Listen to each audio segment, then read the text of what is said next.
Hello everyone, welcome back. The topic for today is dimpling, that is nothing but enameloplasty from the prosthetic mouth preparation of your removal partial dentures. So now what do you mean by prosthetic mouth preparation? So it is nothing but the fifth phase of your partial denture treatment. Now about the various phases I've already explained in the video of serving. So this is the fifth phase. So in this phase what you're doing is you're preparing the oral structure to favor the placement of the denture. Now you don't confuse yourself between the pre-prosthetic mouth preparation and prosthetic mouth preparation. Now as the name says, pre-prosthetic is when you're doing the mouth preparation before starting your like prosthesis. So pre-prosthetic is like we have seen in the oral surgeries like vestibuloplasty, or if your ridge is like low, so you have to increase the height. So all that are the pre-prosthetic.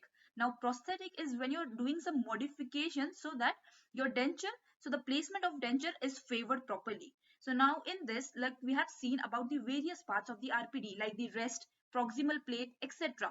So now we know about the rest and the rest seat. So in that video of rest and rest seat, we have seen that rest seat is now you're doing the preparation of on the abutment teeth.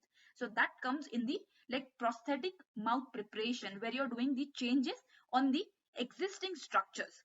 So now in this like particular video, we are going to see mainly about the dimpling. So now this prosthetic mouth preparation, it is broadly classified into three types. That is the preparation of retentive undercuts, then preparation of guiding planes, and preparation of receipt. Now what is this retentive undercuts? So undercut is nothing but it is a portion of the tooth that lies between the height of contour and the gingiva. Now we all know that we have a tooth which is convex in shape, and naturally we get that undercut. Now we have seen in the video of the direct retainer that your retentive terminal, it goes and it gets engaged into that undercut, and because of that you get that proper retention. So now if like there are scenarios in which the patient's teeth, they are abraded and the undercut, it is lost. So in that case what you need to do is you need to like artificially prepare this undercut so that your clasp, it goes into that undercut and you get that proper retention. So that becomes the preparation of undercuts. Now there are various methods for this preparation of like retentive undercuts. So those are the crowns, then cast restoration, dimpling. So dimpling is the one which we are going to see in this particular video, and one more is tilting the cast. And the other two like prosthetic mouth preparation various methods are the preparation of guiding plates and the preparation of the rest seats. So now what do you mean by dimpling? Enameloplasty. Enameloplasty, it is defined as the intentional alteration of the occlusal surface of the teeth to change their form, and this definition is given by GPT. So it is nothing but you're doing the alteration on the occlusal surface, that is your enamel, to change the form of that particular tooth intentionally, that you're doing the like this procedure intentionally. So now plasty is nothing but reshaping, and enamel is where you're doing the reshaping on the enamel. So enameloplasty, which is done to produce a retentive undercut, it is known as dimpling. Now there are various types of enameloplasty. We have enameloplasty in conservative also, in like the preparation that we're doing saucer shape preparation. So that is also a enameloplasty procedure. But the enameloplasty procedure which is used to produce that retentive undercut so that your clasp, it goes into that retentive undercut and you get that proper retention for your prosthesis. So that is known as dimpling. So the preparation which is made on the tooth by the dimpling procedure is known as a dimple. So over here, this is the preparation that you are making on the tooth, and this is known as a dimple. So this dimple is nothing but a depression which is created on the enamel surface of the abutment teeth to provide that proper retentive undercut. Now we know retentive undercut is required to get that proper retention so that your prosthesis is properly retentive. So because of that you need this retentive undercut, and if the teeth, they are not having this retentive undercut, so you need to produce that retentive undercut, and this retentive undercut, it is produced with this procedure which is known as dimpling. So now it should be avoided if other undercut exist, and it can be utilized to provide the adequate design. So if there's a good retentive undercut which is already present, so in that case you do not have to go for this dimpling procedure, and this dimpling procedure is done when the retentive undercut, it is not present, so that you get that proper retention by which the retentive arm, it goes and engages into it.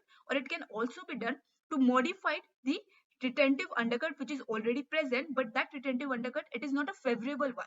So in that case also you can go for this dimpling procedure.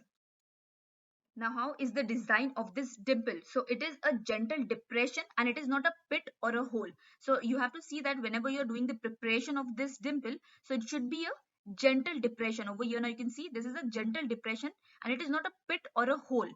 So it is prepared close to and parallel to the gingival margin. Now over here this is your gingival margin. So you're doing the preparation which is close to the gingival margin and it is usually or always it is like parallel to the gingival margin, and the like depth of this it should be 0.010 inches. Now over here you can see, so the depth of this dimple it should be 0.010 inch, and that is like when you're drawing a tangent through the margin.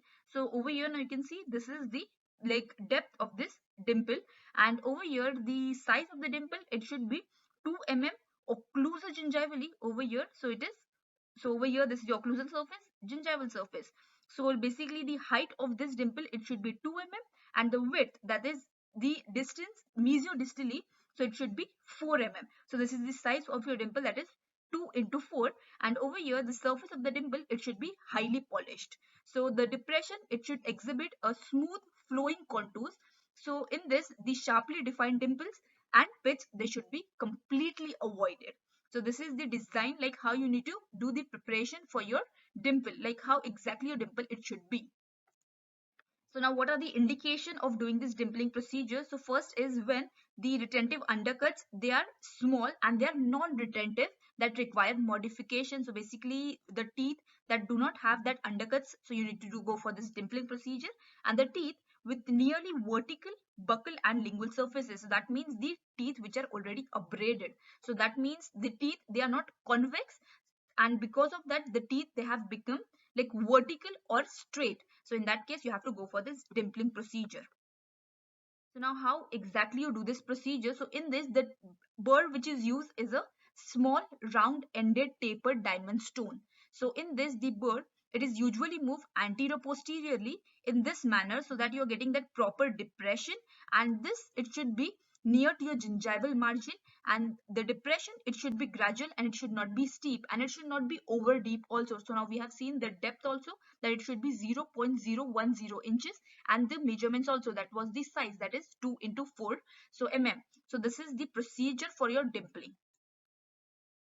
So that was all about this particular video about this dimpling. I hope you found this video helpful, and if you did then please like, comment, share and do subscribe to my channel. Thank you so much.